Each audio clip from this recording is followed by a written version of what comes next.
It is next to impossible to present a consistent Christian perspective if you do not believe that God has spoken with clarity.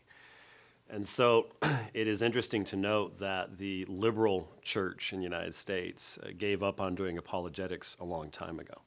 You just don't simply, you don't find liberal apologists. You don't see them engaging Islam. You don't see them engaging atheism, defending the accuracy, the transmission of Scripture.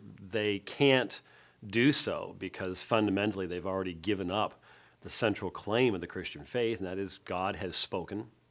He has spoken with finality in Jesus Christ, but he has spoken in his word because that's what Jesus taught. And the only way we can know anything about Christ is through his word. And so when it comes to apologetics, the only people who can engage in it consistently and do so with the strongest criticism of the positions that we're engaging, whether it be the Quran or whether it be atheism or whether it be other world religions, are people who believe that the Bible speaks consistently and are willing and ready to defend that assertion knowledgeably, not just simply by repeating assertions, but by actually being able to demonstrate that the criticisms we're making of others' scriptures, we are aware of those criticisms against our own, we've thought them through, and here are the answers to those things. In my experience, I first started dealing with Mormonism, and Mormonism has its own scriptures, the Book of Mormon, Doctrine and Covenants, Pearl of Great Price.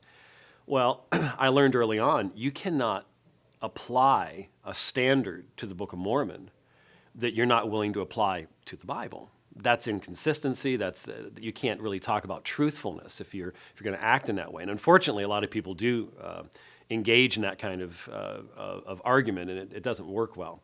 And so once I saw that in regards to Mormonism, once I expanded beyond that to Islam and other areas, I've always been very much convinced that we have to be very consistent in the standards that we apply. And that means if I'm going to say, well, the Quran was an error in this area, then I need to be aware of where people say the Bible has these issues and know what the answers are.